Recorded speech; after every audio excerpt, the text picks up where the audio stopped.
à l'événement clic. Et donc, je vais, par exemple, remplir mon bookmark 1.text, mettre coucou dedans. Voilà, donc premier exemple. Je vais exécuter l'application. Donc la compilation s'est faite.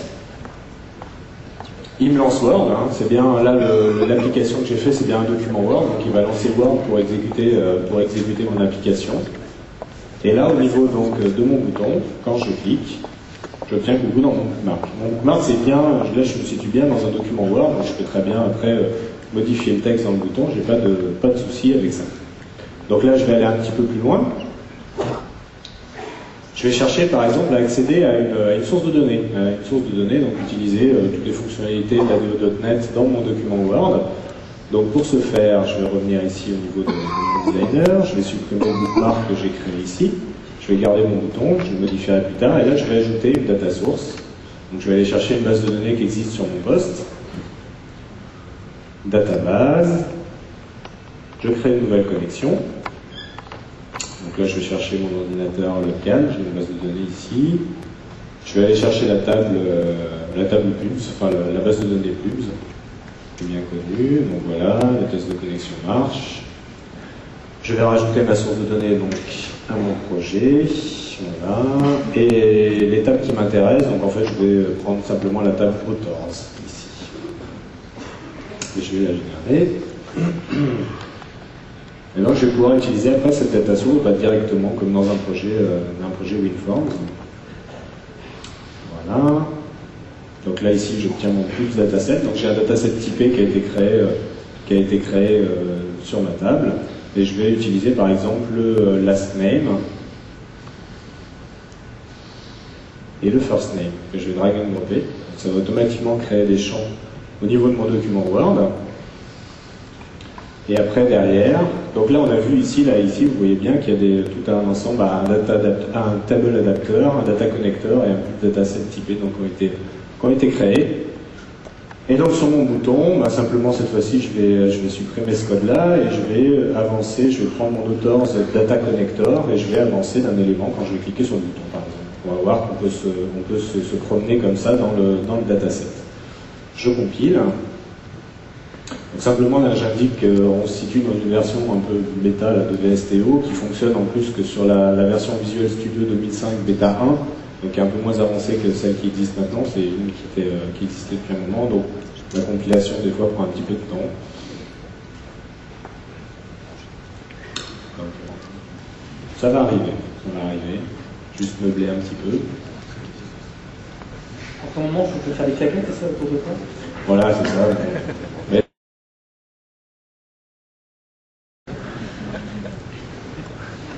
vous avez rien vu encore. Hein. D'habitude, j'ai pas autant de succès dans mes démonstrations de non. Voilà, l'application se lance. Un petit peu de temps.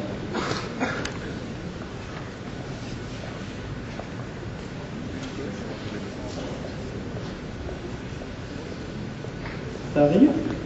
Ça va arriver.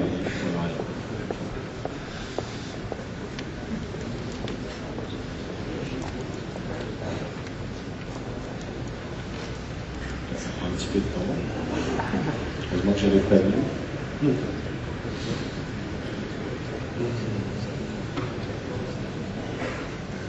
Ça y est, ouf. Ça arrive. Je ne désespère pas. Donc là, voilà, j'ai mon bouton. Donc là, il y a automatiquement, il y a eu un petit bout de code qui m'a automatiquement chargé mon dataset. Et donc, en cliquant sur le bouton, je vais pouvoir me déplacer. Là, j'avance. Voilà, il y a une marge, j'avance d'un autre élément. Tout va bien. Donc là, je vais vouloir aller un petit peu plus loin. Donc, comme vous avez expliqué, Eric, en fait, on va pouvoir gérer un dataset. Enfin, on a du binding de données. On peut gérer le dataset en fait à l'intérieur du document. Donc là, je vais fermer mon document Word et je vais chercher en fait à mettre en cache le dataset à l'intérieur de mon document. Donc pour ça, je vais rajouter ici un élément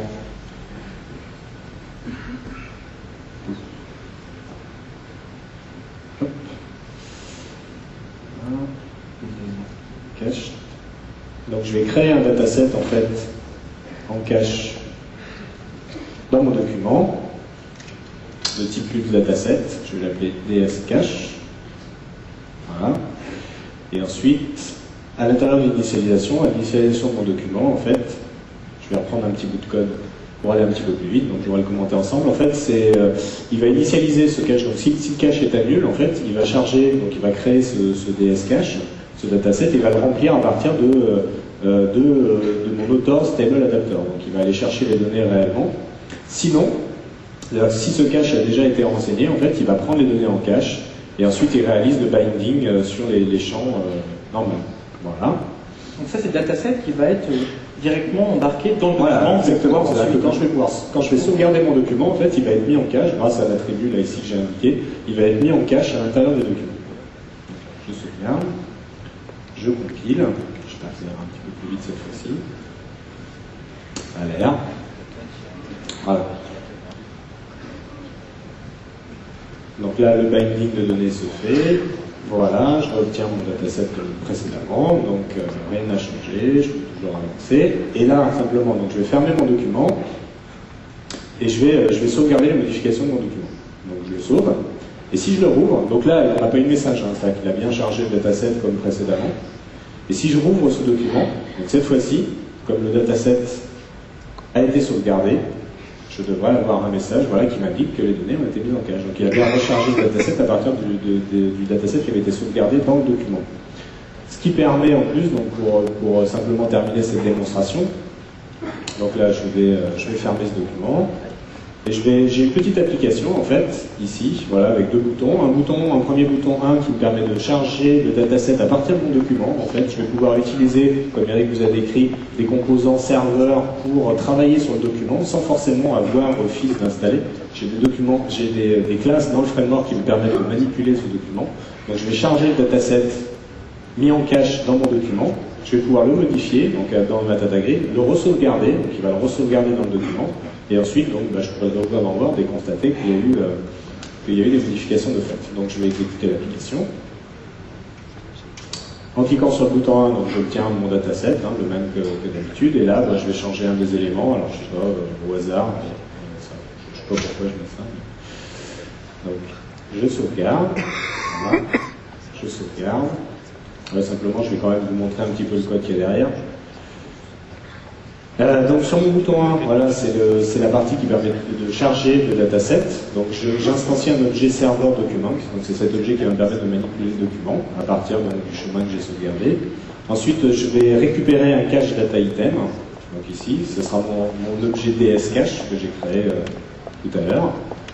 Ensuite, je vais récupérer un XML data document à partir du cache.xml et ensuite faire le binding dans ma data grid pour le visualiser.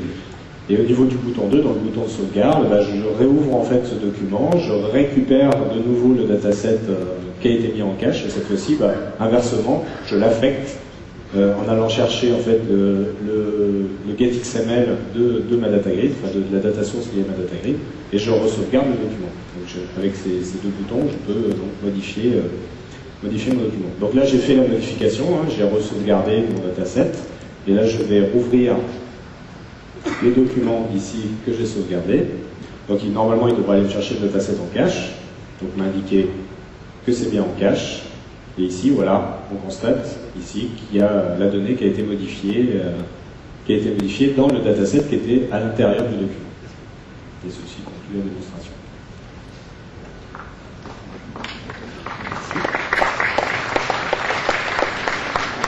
Alors pour les personnes qui sont intéressées par rapport à ces nouvelles fonctionnalités autour d'Office, il y a actuellement un tour de France de développement autour d'Office. Donc je vous ai mis différentes dates sur ce slide. Donc n'hésitez pas à y participer, à assister à ces différentes présentations. Ça dure une demi-journée, donc vous avez durant une demi-journée en détail l'ensemble de ces nouvelles possibilités offertes par Visual Studio 2003. Merci bien à vous deux. On va continuer ici sur... on va envoyer directement la session suivante. Voilà. Alors, sur cette session, j'appelle nos partenaires, Kader, qui va nous expliquer en fait Comment adopter Visual Studio 2005? Je te laisse la parole, c'est plus simple. D'accord. Bonjour, donc au cours de cette session, nous allons voir les problématiques qui sont liées à la coexistence de deux environnements. Donc jusqu'à présent, j'avais fait un certain travail, j'ai un certain existant sur la plateforme V1, donc V1.0 ou V1.1, et je voudrais voir qu'est-ce qui va se passer quand je vais passer à la plateforme 2. Est-ce que je peux, tel que sans modifier mon code, passer vers cette nouvelle version de plateforme? Quelles sont les problématiques de conversion de plateforme, etc. C'est tous ces thèmes qu'on va aborder au cours de cette session. Donc ces thèmes vont être la coexistence d'une certaine version de plateforme avec une certaine nouvelle plateforme et les problématiques de migration. Bien évidemment, toutes ces problématiques existent aussi bien pour des projets de type Windows Form que pour des projets ASP.NET. Et comme ils sont gérés de manière un peu différente, on aura des différentes sessions pour présenter ça en détail. On s'intéressera aussi notamment au cas des applications qui communiquent par un certain protocole. Donc par exemple, entre un client et un serveur, on peut très bien utiliser le protocole aujourd'hui qui a assez standard, c'est SOAP. Donc là, on verra dans le cas de web service, qu'est-ce qui se passe. Si j'ai deux versions de plateforme de chaque côté, comment je vais pouvoir gérer l'interopérabilité entre les deux. Donc là, il y a différentes techniques possibles pour la migration donc, du code 1X vers la CLR2. Donc tout d'abord, je peux faire une migration progressive. Donc petit à petit, migrer d'abord mes composants périphériques, Moni, HM, etc. Puis ensuite, simplement, migrer mes composants métiers. Ou bien je peux dire, je vais directement prendre toute la solution qui contient tout mon projet et essayer de migrer l'ensemble tel que. Bien évidemment, ici, le mot migrer est un mot bien fort. C'est pas une véritable migration, c'est plutôt une conversion de projet. C'est pas du tout une migration comme on a pu connaître de par le passé. Et pour toutes ces problématiques, nous allons étudier donc, une architecture type d'un logiciel que vous avez déjà probablement dû voir si jamais vous avez suivi les tours. C'est une application qui est relativement classique de sa constitution. J'ai une IHM avec un certain nombre de DLL derrière, et ces DLL font un certain travail. Notamment la fabrique de classe, donc cette DLL charge dynamiquement la DLL dont j'ai besoin derrière pour faire un certain travail. Ce travail, c'est quoi? C'est je veux l'accès aux données, la gestion de la sécurité, donc telle que l'authentification, l'autorisation, etc. Donc on va reprendre cette application et on va migrer certains morceaux. Donc d'abord, je vais passer peut-être l'IHM en version 2, je vais laisser le reste en version 1, je vais voir qu'est-ce qui se passe, et ainsi de suite. Donc toutes ces questions qu'on se pose naturellement, on va essayer d'élucider un maximum de cas de figure dès à présent. Le mieux, c'est d'attaquer directement avec une démonstration. Pour ça, je vais laisser la main à Mathieu. Oui. Donc, cette application dont vous parlez, Kader, la voici, l'exécutable. Hop là. Donc l'exécutable est l'ensemble des DLL, dont la fabrique qui est ici. Donc si on vérifie, c'est une application qui a été compilée avec la version 1.1 du framework, autant au niveau de l'exécutable qu'au niveau, par exemple, de la fabrique, c'est le cas pour l'ensemble de l'application. Donc cette application, actuellement, elle fonctionne. Pour ceux qui ont suivi le tour en VB, la voici. Donc elle utilise des fonctionnalités dont on a l'habitude dans le framework 1.1. Comme ici, vous avez un data grid, que vous pourrez retrouver ici. Maintenant, cette application, j'ai envie de la faire évoluer, j'ai envie de la faire migrer, comme disait Kader, pour utiliser un terme fort. Donc la première chose que je peux faire, c'est dire, mon application, j'ai pas envie de la modifier, mais j'ai juste envie, j'ai entendu parler du fait que le framework 2 était plus rapide, donc j'ai envie de la faire exécuter sur le framework 2, sans la recompiler. Comment est-ce que je vais pouvoir faire ça? D'une manière assez simple. Je vais aller dans le fichier de configuration de mon application, et je vais préciser que je veux tourner en framework 2. Donc je rajoute la balise qui indique que je sais que je supporte le runtime en V2. À partir de ce moment-là, je vais relancer mon application.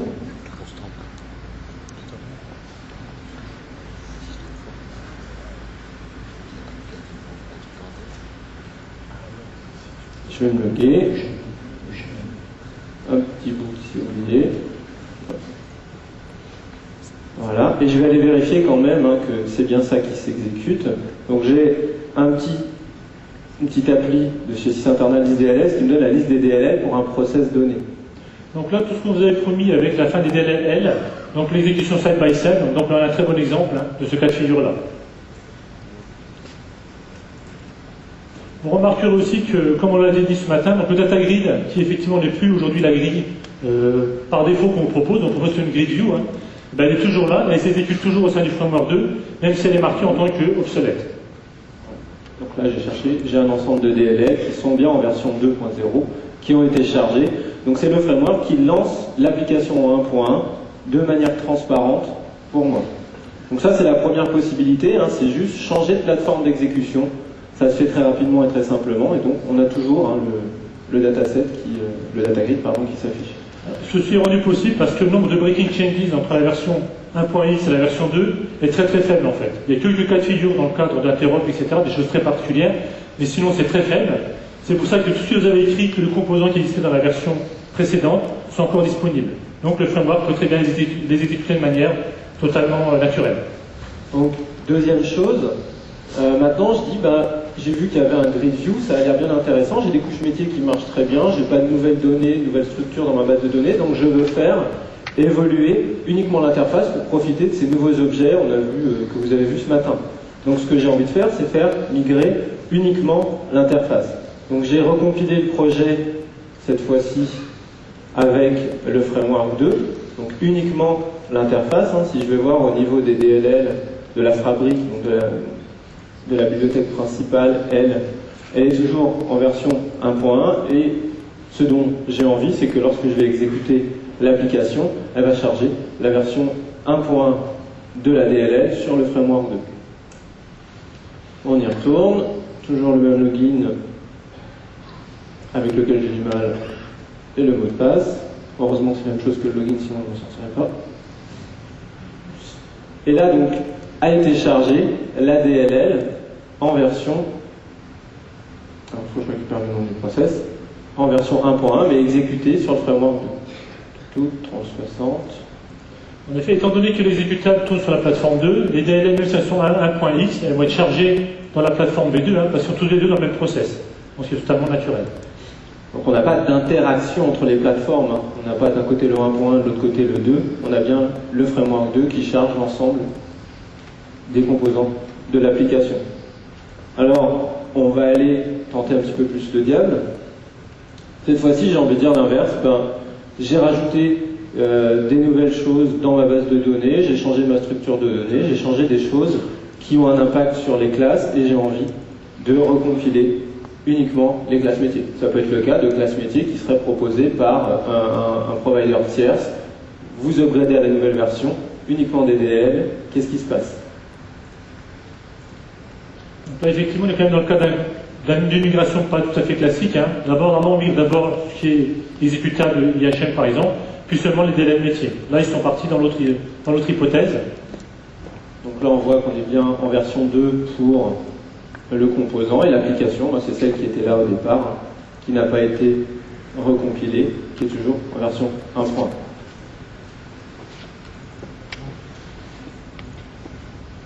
Jusqu'ici, tant qu'on n'a pas accès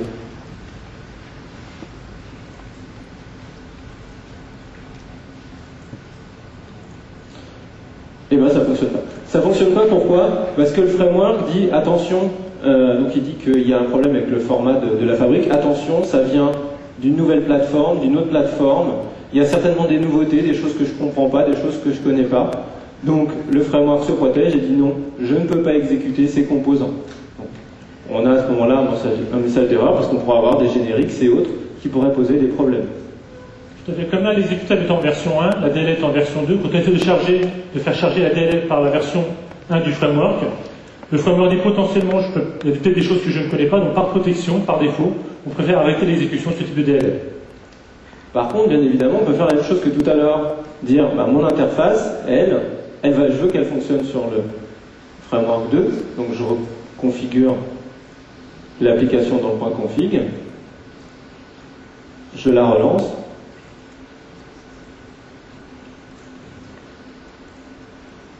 et cette fois-ci ça fonctionne, puisque ça a été chargé en fait par le framework V2 qui lui est capable bien évidemment d'exécuter les DLL qui ont été compilés sur le framework V2. Donc j'ai un exe en 1.1 exécuté par 2.2 qui accède à des DLL qui sont elles en 2.0. 2.2 c'est pas bon. On va pas vérifier. Maintenant, bien évidemment, à terme, le but du jeu, c'est de migrer l'ensemble de l'application. Là, on a juste essayé de faire exécuter. J'avais recompilé la DLL, mais vous l'avez pas vu. Et donc ce que j'aimerais faire, c'est carrément exécuter et recompiler mon application, profiter de Visual Studio 2005 et du framework 2. Donc je vais ouvrir ma solution qui a été faite avec Visual Studio 2003. Donc vous voyez ici maintenant, chose intéressante, qu'on n'avait pas du 1.0 ou 1.1, vous avez le numéro de version qui est visible sur l'icône. Donc ça vous évite, sans faire exprès, ce qui pouvait arriver, d'ouvrir un vieux projet, de faire next, next, next sans lire et de retrouver avec une conversion. Je l'ouvre, et là j'ai un wizard qui se lance. Donc c'est un wizard qui va me permettre de faire évoluer mon projet en 1.1 vers le 2.0. Un petit peu comme on l'avait sur celui du VB6 vers Visual Studio.NET, sauf qu'ici, comme la migration est beaucoup moins violente, et ben ça va se passer très bien. Donc, je vais demander de faire la migration du projet.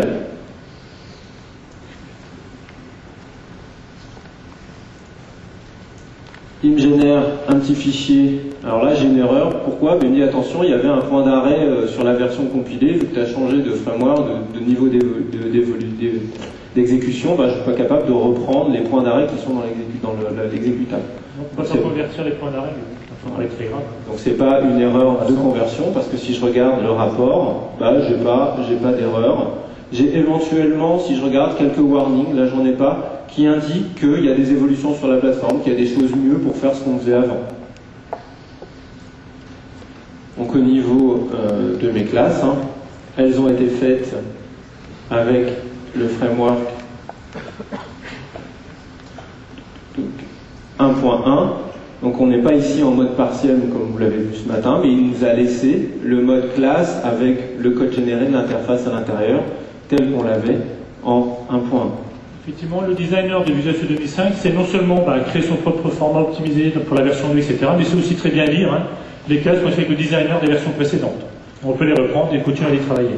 On peut remarquer aussi, ici, donc j'ai une petite DLL dans les références, le VB Power Pack.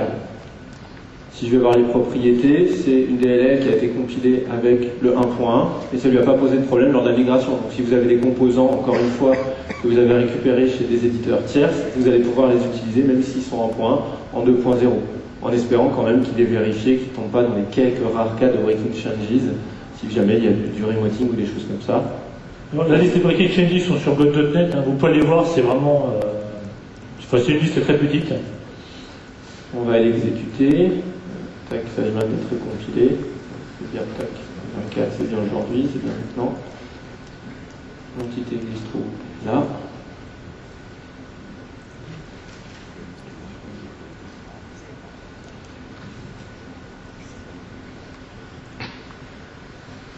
Et voilà. Donc la migration s'est faite de manière transparente. J'ai fait 2 next et un finish et puis c'est tout. Donc voilà pour ces présentations sur le passage d'une version du framework à une autre version du framework.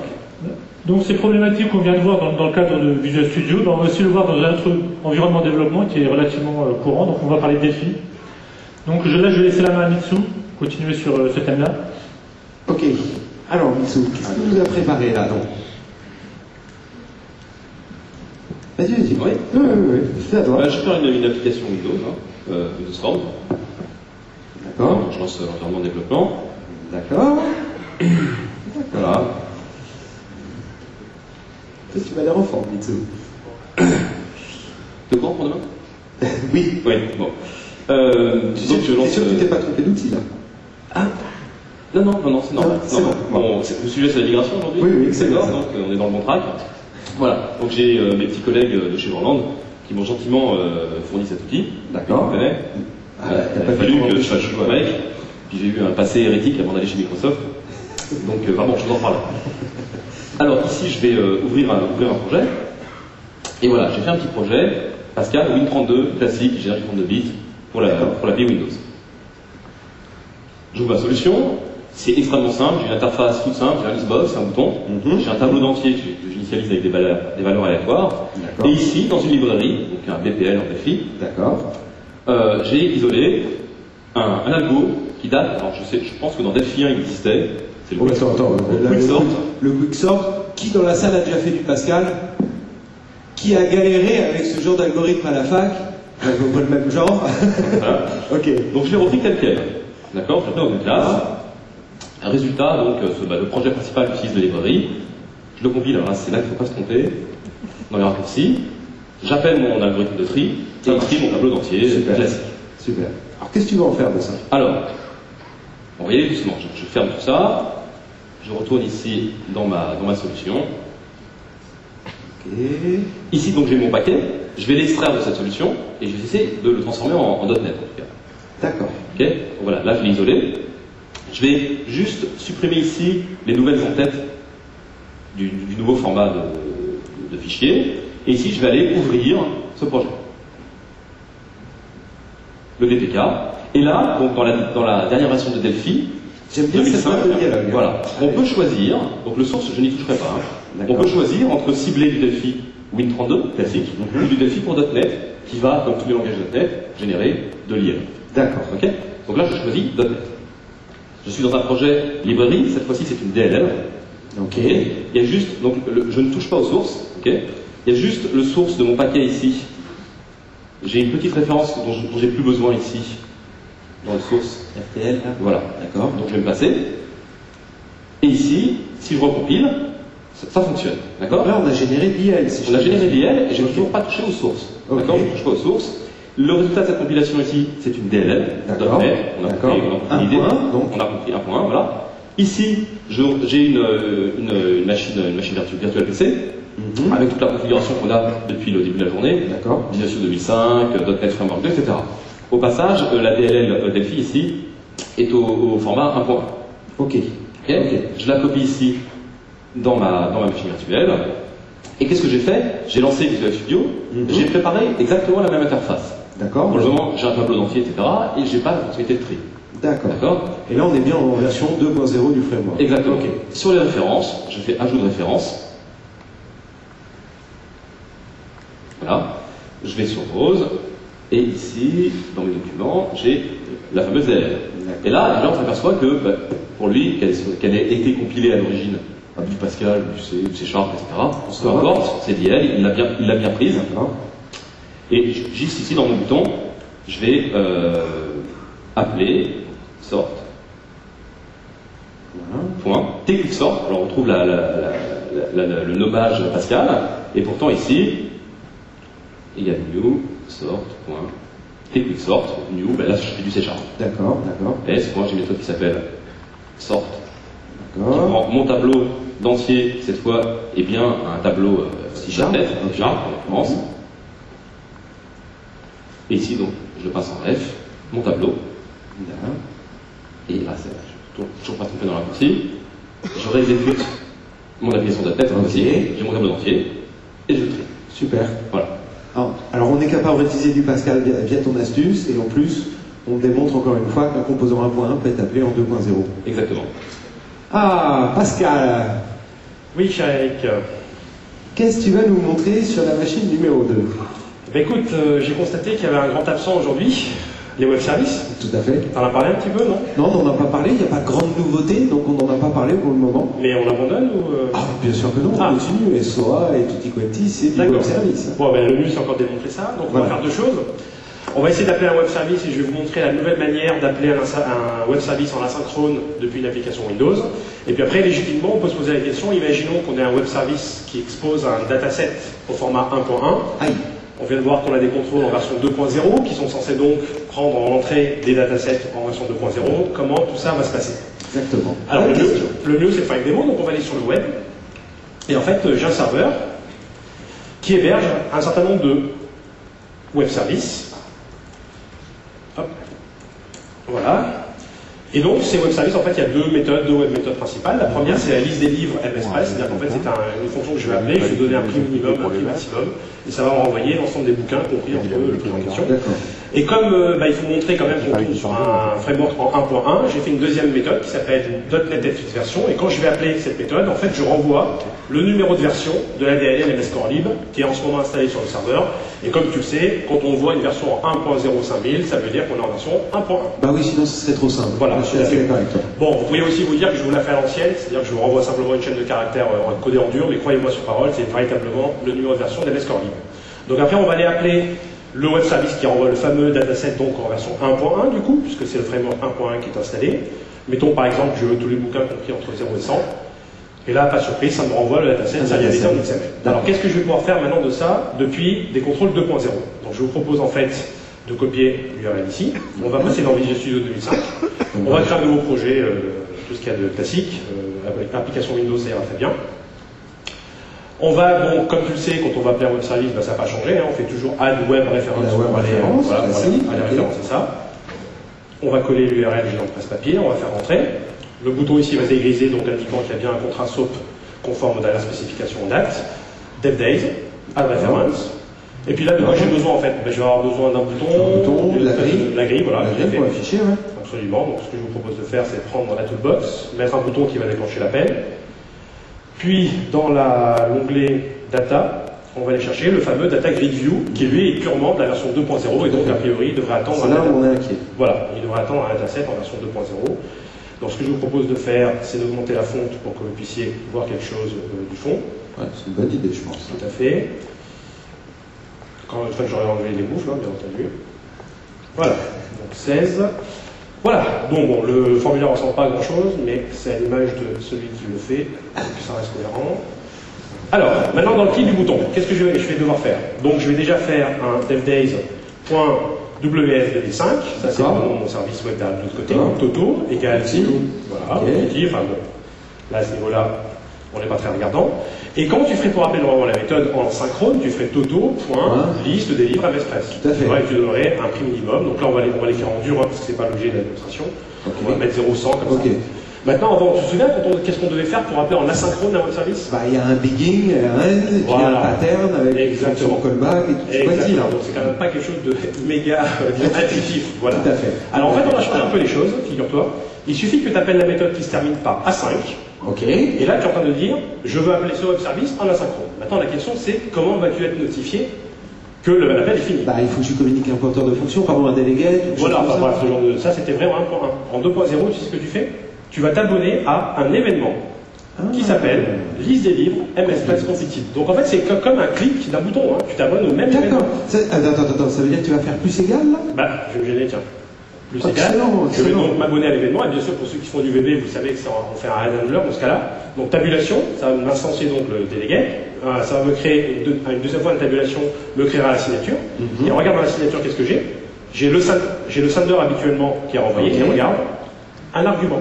Et dans cet argument-là, il va falloir dépioter, il doit y avoir le dataset ou des choses comme ça. Tout à fait. Donc là, si tu fais args et que tu fais point, tu vas obtenir notamment une propriété qui résulte, et devine quel est le type du dataset. Il est déjà cité. Directement un dataset. Donc là maintenant, je viens de vous montrer donc, comment c'est facile d'appeler maintenant la synchrone à web service. Maintenant, est-ce que ça marche? C'est-à-dire, est-ce que le dataset qui est renvoyé en version 1.1 va bien arriver à remplir correctement le contrôle qui, lui, normalement, attend un dataset en version 2.0. Je pense que vu notre sourire, il se doute un peu du résultat. Oui, mais vraiment, la confiance n'exclut pas une certaine forme de contrôle. Oh là. Donc, allons voir. Donc F5. Hop, j'ai oublié un truc, pardon.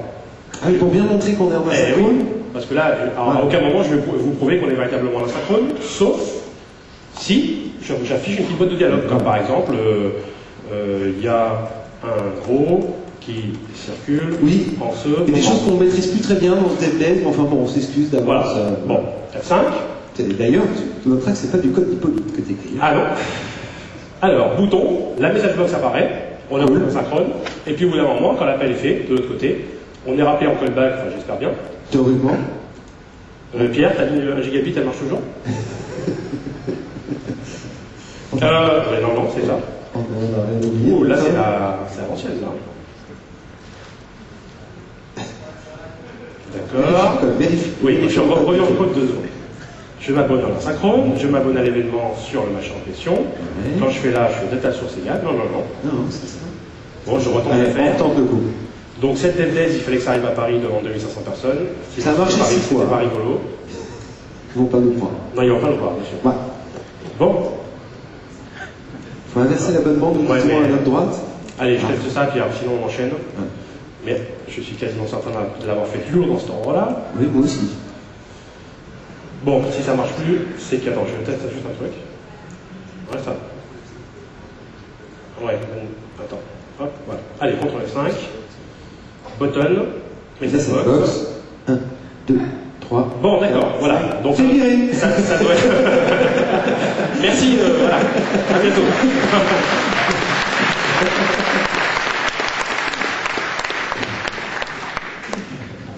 Messieurs. Merci. Effectivement, dans le cadre de web service, on aurait pu se douter que ça aurait marché, parce qu'effectivement, il y a un certain standard sur OpenStack qui existe. Maintenant, on va se poser la même question dans le cadre du remoting. Donc, dans le cadre du remoting, effectivement, tu as un protocole qui est plus interne au framework. Et qu'est-ce qui se passe dans ce cas-là? Si d'un côté, j'ai un client en V1 ou en V2, puis un serveur qui est dans une version pas compatible, est-ce que l'ensemble va continuer à marcher? Donc, on va avoir une petite démonstration de ce sujet-là. Donc ici, on va tout d'abord partir d'un exemple simple où tout est en V1. Donc sur cette application, j'échange un type que j'appelle type immutable. Et ce type échange trois grandes catégories d'informations. Le premier, il s'agit d'informations simples, donc si je vais calculer un numérique et je vais le retourner. Le deuxième, c'est un type natif.NET mais un peu plus complexe, donc là il s'agit d'un dataset. Et le troisième cas, c'est je m'intéressais à un type particulier que j'ai fait moi-même. Donc quand je vais changer ce type de custom, est-ce que la communication va marcher ou pas? Bon, premièrement, on va déjà voir si ça marche en V1 pur. Donc là, effectivement, je suis bien en version 1 du framework sur le serveur. Et l'application cliente, je vais agrandir un peu, est aussi en version 1. Donc l'appel simple, ça passe. L'appel de dataset, ça marche aussi. Et l'appel d'un type personnalisé, ça passe très bien aussi. Heureusement, on est tout en version 1, donc c'est le cas idéal. Maintenant, je vais passer le client en version 2. Donc maintenant, on va se poser la question, est-ce que le client qui est en version 2 est capable de comprendre des types qui vont provenir de la version précédente? Pour le type simple, comme on s'en doutait, ça se passe très bien. Pour le dataset, ça se passe très bien aussi, parce que la version 2 est capable de comprendre le format de serialisation de la version 1. Et pour le type personnalisé, il n'y a pas de problème non plus.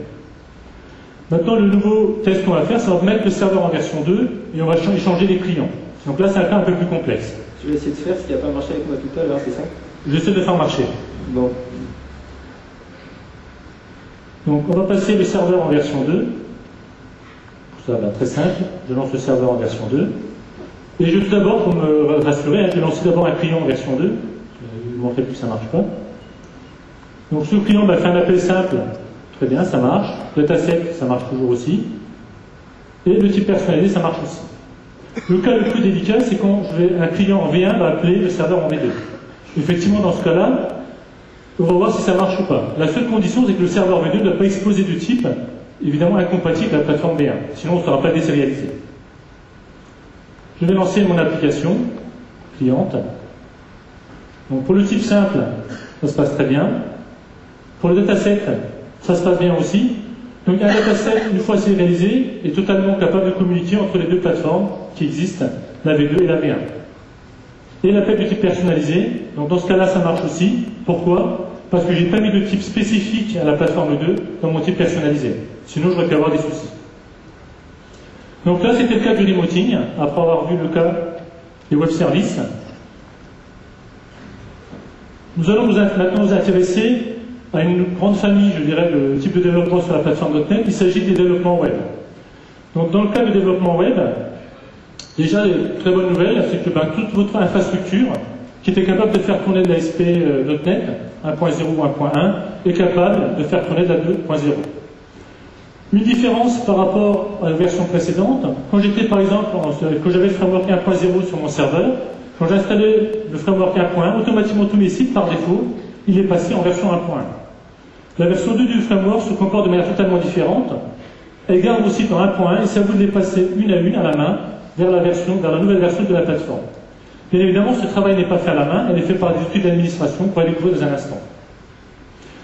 Comme on l'a vu ce matin aussi, si jamais vous avez besoin effectivement d'avoir beaucoup de consommation mémoire, etc., le 64 bits est un passage qui peut vous faciliter la vie. Donc on va faire une première démonstration dans laquelle on va voir comment sans modifier une seule ligne de code, je peux passer mon site ASP.NET 1.x vers la version 2. Toi Mathieu. Donc on va partir d'une application web que vous connaissez peut-être. Donc c'est un des starter kits, c'est le portail, donc un ensemble d'applications qui sont proposées par Microsoft pour vous montrer un petit peu ce qu'on peut faire et comment on peut le faire en .NET. Donc cette application a été développée avec le framework 1.0 et actuellement a été déployée sur la machine. Donc voilà le site. Je vais aller voir un petit peu à quoi ça ressemble. Ici j'ai un petit contrôle qui me permet de vérifier quelle est la version du framework sur lequel s'exécute le portail. C'est un petit ASCX tout simple, hein, avec une petite ligne de code pour aller récupérer la version. Donc ce que j'aimerais faire, c'est un petit peu ce que je vous ai fait tout à l'heure, c'est dire maintenant j'aimerais bien que ça tourne sur le framework 2.0. Avant, pour passer du 1.0 au 1.1, eh bien vous deviez obligatoirement le faire à la main pour pouvoir faire la migration. Ici, grâce aux outils d'administration, vous allez pouvoir faire ça beaucoup plus rapidement puisque vous avez juste une boîte de dialogue. Vous allez dire finalement ce site, j'ai envie qu'il tourne en 2.0. Non plus besoin de lancer SPNet RegIS à la main, hein. Ça se passe graphiquement. Un petit refresh. Le temps de recompiler le site, ça prend un peu de temps. Et on est bien exécuté en 2.0, donc là, pas de problème, un site qui aurait été développé avec une version précédente va pouvoir s'exécuter de manière transparente avec une nouvelle version du framework. Donc là, c'était le cas où, sans modifier une seule ligne de code, je passe de la version 1 à la version 2, mon application existante. Le deuxième cas de figure, c'est quand je voudrais convertir mon projet pour qu'il soit compatible avec ce 2005. Donc là, il y a un certain nombre de changements qui sont faits, la conversion, notamment toutes vos classes vont passer en classe partielle. Un peu ce que vous avez vu ce matin lors de la session sur ASP.NET.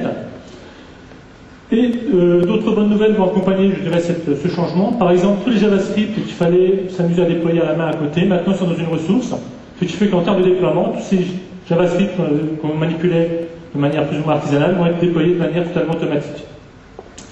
Enfin, il y aura quelques petites choses sur lesquelles il faudra faire attention, mais ça, le wizard de conversion fait le travail pour vous. Notamment maintenant qu'on n'a plus une DLL monolithique et qu'on fait de la compilation à la demande, dynamique, effectivement, le getType faudra le remplacer par son confrère, qui s'appelle compileprovider.getType, qui lui fait un peu plus de travail que le getType classique pour récupérer vos différentes informations dans les différentes pages. Pareil, donc là, on a un certain nombre de nouveaux tags pour référencier le user control, hein, donc l'information référence, virtual pass et le nom du contrôle. Le mieux, c'est encore de voir une petite démonstration. Petit switch. Donc toujours sur mon portail, hein, vous voyez ici qu'on est en version, c'est peut-être un peu petit, mais 7, donc 1.0 au niveau de la création. J'essaie d'ouvrir ma solution et je me retrouve dans une deuxième version des Wizards, donc cette fois-ci une version pour le web. On va laisser convertir l'ensemble de l'application. Au niveau du web, il fait un petit peu plus de modifications qu'au niveau du WinForm, puisqu'on a vu que c'était tout compilé à l'exécution, etc.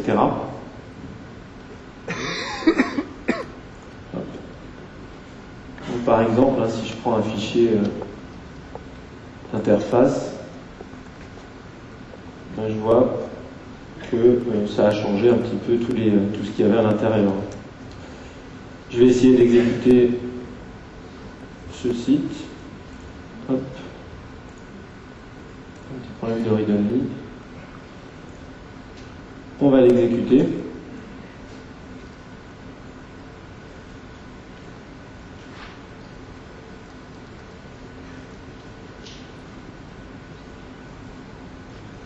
Donc là, je suis bien exécuté par le framework 2.0 pour un projet qui a été migré vers la version 2.0. Donc vous avez vu, il m'a fallu 15 secondes pour migrer mon site.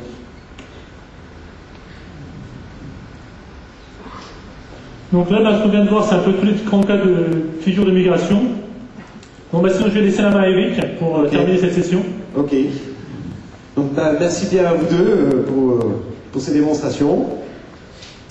On va revenir à la session suivante. Voilà. Là, je vais tout simplement appeler Super Pascal. On l'a bien vu. Bon. Je crois que tu as une nouvelle à voilà, donc ma démo n'a pas marché, donc il y en a N qui le déteste aujourd'hui, mais par contre il y en a un qui n'a pas été testé, c'est celui qui a perdu son portable et qu'on a retrouvé, il est à l'accueil. Donc au moins celui-là il viendra. Ok. Bon, allons-y. À toi de jouer. Bon merci Eric.